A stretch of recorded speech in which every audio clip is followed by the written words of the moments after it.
नमस्कार। आप देख रहे हैं रत्नेश टॉक और मैं हूं रत्नेश रंजन। मेरे सभी सामाजिक परिवार के सदस्यों का बहुत बहुत स्वागत है। कांग्रेस सरकार के समय एक कानून बनाया गया, स्पेशल वर्शिप प्रोविजन एक्ट 1991। कोई भी ऐसा धार्मिक स्थल, उपासना स्थल जहां पर 15 अगस्त 1947 से पहले की स्थिति थी, उससे पहले की स्थिति को लेकर के कोई चैलेंज नहीं कर सकता है। पीवी नरसिम्हा राव की सरकार, जो कि कांग्रेस की सरकार थी केंद्र में, उस वक्त इसको लेकर के इस कानून को आई थी। राम मंदिर को इस एक्ट से बाहर रखा गया, मतलब कि इस एक्ट का प्रभाव राम मंदिर मामले पर नहीं पड़ेगा, ऐसा भी प्रोविजन इसमें रखा गया।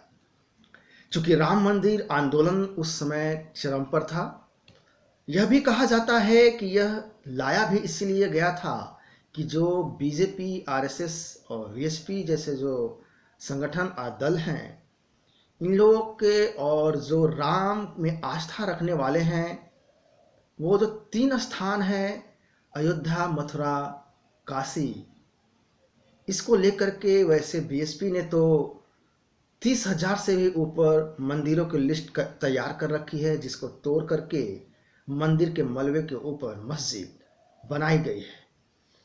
अयोध्या में सुप्रीम कोर्ट का फैसला आ चुका है, यह सब हम सब जानते हैं। अब काशी और मथुरा की बारी है।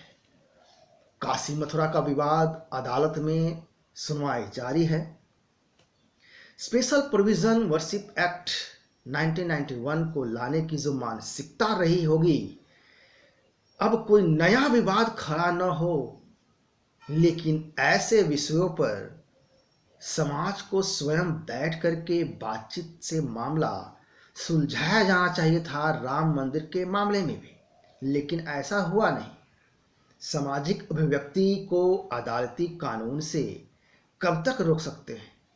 रोका जा सकता है क्या? रोका नहीं जा सकता है।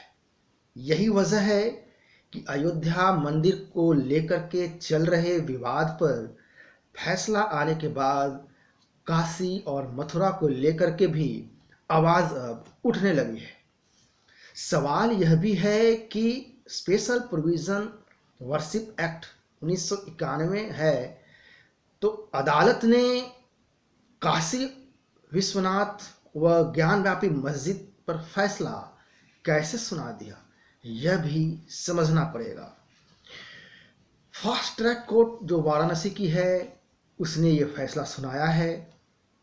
ज्ञानव्यापी मस्जिद की आर्कियोलॉजिकल सर्वे ऑफ इंडिया से सर्वेक्षण कराई जाए, सिविल जज सीनियर डिवीजन आशुतोष तिवारी, और वो जो फैसला सुनाया है, जो याचिका करता है उनके याचिका पर जरूरी हो जाता है कि archaeological survey of India ASI से सर्वेक्षण करवाया जाए। बाबा विश्वनाथ कॉरिडोर बन रहा है, जो कि केंद्र सरकार मोदी जी का एक महत्वाकांक्षी परियोजना है, जिसमें बाबा विश्वनाथ मंदिर से सीधे गंगा के दर्शन होंगे। वहां पर जब अतिक्रमण को हटाया गया इस परियोजना के तहत, तो ऐसे हजारों हजार मंदिर छोटे बड़े निकले हैं खुदाई में। मतलब कि इससे पता चलता है कि किस तरह से लेफ्ट लिबरल वामपंथी कांग्रेसी जो मानसिकता रही है, धार्मिक स्थल को भी ढकने का कार्य वर्षों से चला आ रहा है, जो कि यह प्रमाणित करता है कि यह पूरा क्षेत्र भोलेनाथ के मंदिर का ही था। न्यायालय तर्क, तथ्य, प्रमाणों के साथ विवाद पर फैसला दे, ऐसा होता है और आगे भी होगा। कटुता बढ़ाने वाले की भूमिका शून्य होनी चाहिए, मैं ये मानता हूं।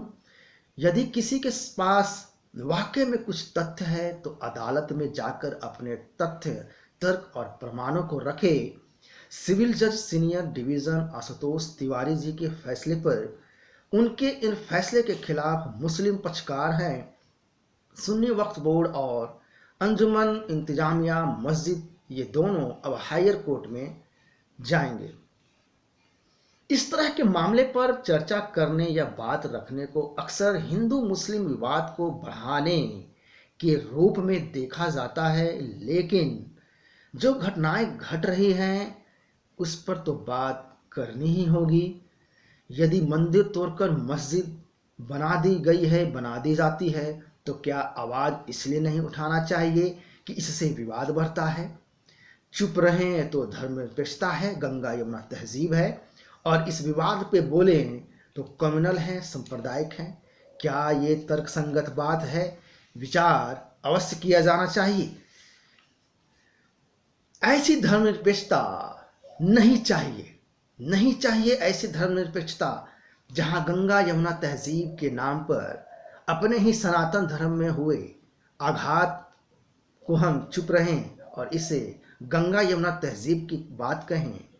यदि सनातन परंपरा और आस्था पर हुए हमले, आघात और मंदिर तोड़फोड़ पर बात करना कम्युनल है, तो कम्युनल ही सही मैं ऐसे तथाकथित सांप्रदायिक बातें करता रहूंगा।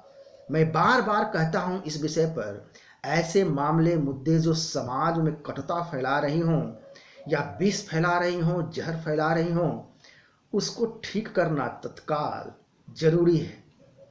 नहीं तो हमने देखा है राम मंदिर, जो कि 500 साल से भी ज़्यादा का समय लगा इसमें, कैसे कटुता बढ़ती गई, समाज में दूरियां बढ़ती गई और किस तरह से इसका राजनीतिकरण भी हुआ है। चाहे वो मुगल काल हो, चाहे वो ब्रिटिश काल हो, या फिर आज़ादी के बाद 70 साल का जो समय रहा हो। कहने वाले तो यह भी कह रहे हैं कि लोकसभा इलेक्शन 2024 की तैयारी शुरू हो गई है। कुछ लोग तो यह भी कह रहे हैं कि उत्तर प्रदेश में 2022 इलेक्शन की तैयारी चल रही है। कुल मिलाकर के सिविल जज सीनियर डिवीजन आशुतोष तिवारी जी का जो फैसला है बहुत कुछ हलचल पैदा करने वाला है आने वाले भविष्य में। राजनीतिकरण हम सभी ने देखा है किस प्रकार कांग्रेसी सरकार, लेफ्ट लिबरल वामपंथी मीडिया ने राम मंदिर का ताला खुलवाने का आदेश जो है सिर्फ और सिर्फ इसलिए दिया गया चूंकि मुस्लिम तुष्टीकरण का आरोप लगता रहा कांग्रेसी सरकार पर। जैसा कि साहबानो केस पर अदालती फैसले को पलटने का जो है काम कांग्रेस ने किया था, यह भी किसी से छिपा हुआ नहीं है। फिर हमने देखा कि विवादित बाबरी मस्जिद गिराया गया, गोलीबारी हुई। मुलायम सरकार जो कि उस समय उत्तर प्रदेश में सरकार में थी, कार सेवकों पे गोलियां चलवाई। बाद में स्टेटमेंट आता है मुलायम सिंह का, समाजवादी पार्टी का, यदि जरूरत पड़ती तो और भी कार सेवकों पर गोली चलवा देते।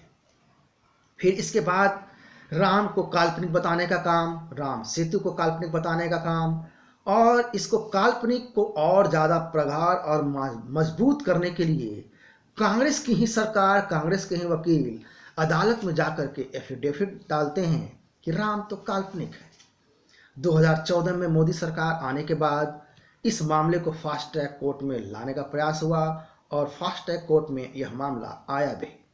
राम मंदिर के पक्ष में फैसला आने पर एक बार फिर से हम सभी ने देखा 5 अगस्त 2020 को राम मंदिर निर्माण भूमि पूजन से पहले कैसे इस भूमि पूजन को रोकने की कुकृत्य विपक्षी सरकार, लेफ्ट लिबरल जो लोग हैं, सेकुलर गैंग है, किया है इन लोगों ने। अब चूंकि राम मंदिर पर फैसला आ चुका है, काशी मथुरा पर जो विवाद है वो अदालत में जा चुका है, तो एक बार फिर इसे पूरे मामले पर राजनीतिकरण होना भी तय है। राजनीतिकरण होने से कोई नहीं रोक सकता है। इस स्थिति में भी हमें इस बात का ख्याल रखना होगा, स्मरण रखना होगा, जो सनातन परंपरा आस्था को बचाने की बात करेगा, जो सनातन संस्कृति को आगे बढ़ाने की बात करेगा, उसे हम साथ देंगे। जिस प्रकार से राम मंदिर मसले पर हम सभी सनातनियों ने, राष्ट्रवादियों ने साथ दिया है, तो इस बात को भी हम स्मरण रखें। तो यह था पूरा विश्लेषण। आशा करता हूँ यह विश्लेषण आपको अच्छा लगा होगा। मैं फिर मिलूंगा दूसरे मुद्दे के साथ किसी दूसरे वीडियो में। तब तक के लिए नमस्कार। जय